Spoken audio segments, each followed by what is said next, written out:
के लिए जाएगा। और इतना अनर्थ एक शिक्षा ने किया, अंत में जो उन्होंने कहा कि एक अनर्थ, इतना अनर्थ इस देश में अशिक्षा ने किया है, तो मैं अपनी जिंदगी शिक्षा में लगाऊंगा। सोचने लगे कि शिक्षा कहां से शुरू की जाए, शिक्षा कहां से शुरू की जाए। उन्होंने सोचा यदि मैं एक व्यक्ति को, एक पुरुष को शिक्षित करता हूं तो एक परिवार शिक्षित होता है, यदि मैं एक महिला को शिक्षित करता हूं तो 2 परिवार शिक्षित होंगे। उन्होंने कहा फिर कहां से शुरू किया जाए काम, तो कहा पर उद्देश्य कुशल बहुतेरे से काम नहीं चलने वाला, पर उद्देश्य कुशल बहुतेरे से काम नहीं चलने वाला, मेरे को अपने घर से काम शुरू करना चाहिए। अपनी, जैसे हमारी बहनों ने बताया कि उन्होंने सावित्रीबाई फुले को पढ़ाया, तो इस देश की पहली शिक्षित महिला, ना केवल पहली शिक्षिका, इस देश की पहली शिक्षित महिला भी सावित्रीबाई फुले। और आज हम 176-78 साल बाद याद कर रहे हैं। महाराष्ट्र से निकल के छत्तीसगढ़ तक आने में उनको इतना साल लग गया। क्यों लगा? कभी आपने सोचा? कभी आपने सोचा कि 178 साल बाद सावित्रीबाई फुले छत्तीसगढ़ की धरती पर कैसे आ रही है? ये सोचना पड़ेगा आपको अपना इतिहास जानना पड़ेगा। और जिस स्त्री शिक्षा की बात कर रहे हैं, ये देश के मूल निवासी, इस देश के आदिवासी आज भी मातृ प्रधान समाज में जीते हैं। आज भी मातृ प्रधान समाज है कि नहीं है? बताइए। तो ये विदेशी आक्रांताओं ने एक के बाद एक विदेशी आए यहाँ पर, हमारी संस्कृति को ही बदल दिया और वो पुरुष प्रधान समाज हो गया। तो इसको आपको समझना है। जितने यहाँ पर हमारे पढ़े, मैं समझता हूँ सारे आप लोग टीचर्स हैं और सब पढ़े लिखे लोग हैं, आप जानते हैं इस बात को समझना होगा कि आपकी संस्कृति बदली कैसे, किसने बदला आपकी संस्कृति को? मातृ प्रधान से पितृ प्रधान कैसे हो गया? तो ये बहुत सारी चीजें हैं जो हमको मनन करना है, चिंतन करना है। और आपको एक चीज और बता दूं कि भिक्षुणी संघ का निर्माण इस देश में 2600 साल पहले हो गया था।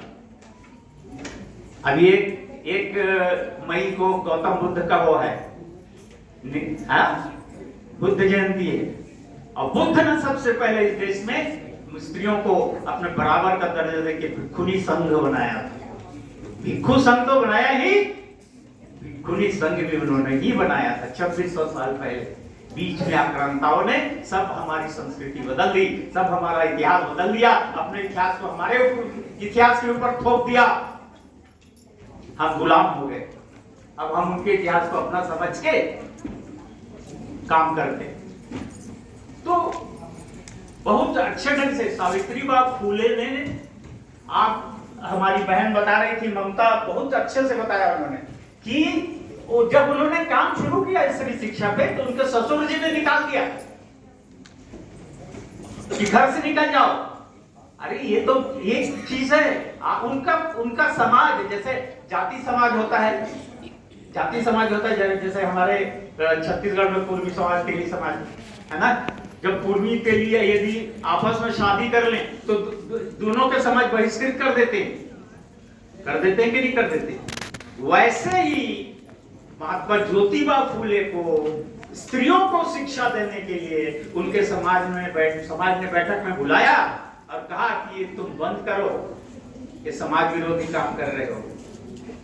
तो उन्होंने कहा नहीं, मैं कोई समाज विरोधी काम नहीं कर रहा हूँ। किसी भी ग्रंथ को किसी भगवान ने नहीं लिखा, चाहे वो कुरान हो, चाहे बाइबिल हो, चाहे कोई भी ग्रंथ हो, किसी भगवान ने नहीं लिखा, सब मानव रचित है।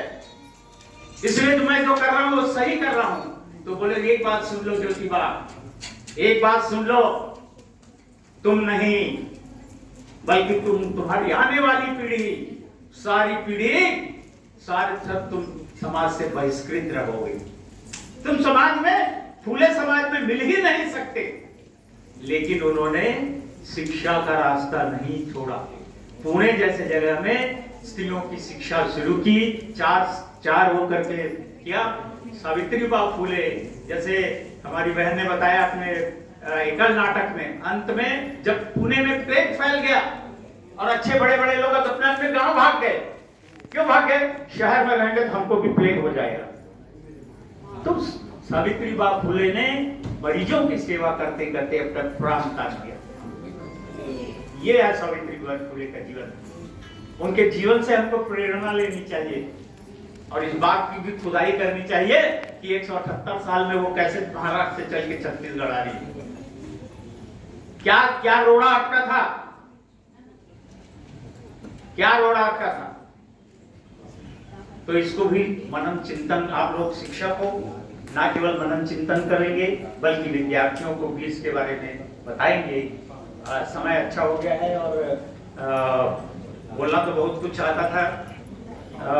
कुछ चीजें मैं बताना चाहूंगा। जिस सावित्रीबाई फुले को हम लोग एक एनजीओ चलाते हैं जिसमें गरीब और होनहार बच्चों को हम लोग निःशुल्क शिक्षा देते हैं। 90 बच्चे अभी हमारे रोल में हैं और लगभग 45 लाख रुपए हम लोग बांट चुके हैं। उस संस्था में, बढ़ाओ संगवारी नाम की संस्था में, लोग जानते हैं, उस संस्था में हमारी जो प्रेरणा स्रोत है वो सावित्रीबाई फुले। हमारे हर बैनर में, और हम छत्तीसगढ़ में 15 साल से काम कर रहे हैं, हमारे हर बैनर में, हमारे हर प्रकाशन में सावित्रीबाई फुले का चित्र रहता है। और जब हम और गांव-गांव में जाते हैं, ग्रामीण अंचल के बच्चों को हम वो करते हैं, निःशुल्क कैरियर काउंसलिंग देते हैं। आप लोगों में से प्रिंसिपल लोग भी होंगे, तो 11वीं और 12वीं के बच्चों को निःशुल्क कैरियर काउंसलिंग देते हैं। उनको बताते हैं, उनको साइकोमेट्रिक टेस्ट देते हैं। मैडम बैठी हुई थी साइकोलॉजी वाली, हम लोग साइकोमेट्रिक टेस्ट लेते हैं उनका। उनको बताते हैं कि किस क्षेत्र में आप जाओगे तो आप ज्यादा सफल होगे। कुछ हमारे कार्यक्रम में लोकेश जी भी और भारती मैडम भी शामिल हुई हैं। तो हम तो काम कर रहे हैं यहाँ पे, लेकिन हमारा दायरा और हमारा मोटो क्या है? मोटो है पे बैक टू सोसाइटी। जिस सोसाइटी ने विष्णु बघेल को चार्टर्ड अकाउंटेंट बनाया, उस सोसाइटी, उस समाज के प्रति मेरा ऋण है, मेरा कर्जा है, मुझे उस कर्जा को चुकाना है। इसीलिए हम शासकीय अनुदान कुछ नहीं लेते, कहीं से कोई अनुदान नहीं लेते।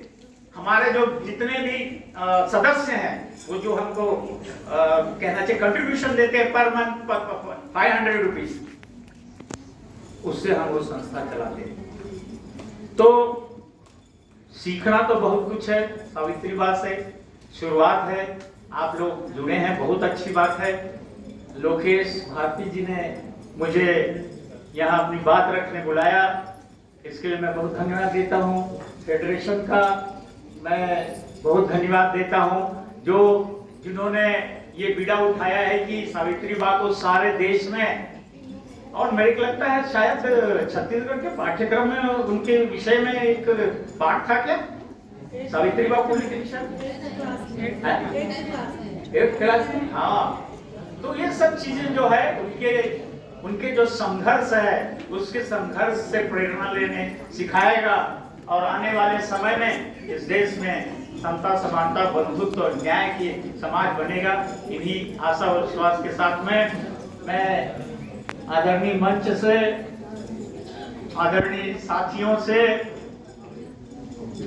आदरणीय भाई और बहन नहीं बोल रहा हूँ, आदरणीय साथियों से, सब बराबर हो, आदरणीय साथियों से विदा लेना चाहूंगा और अपनी बात समाप्त करूंगा।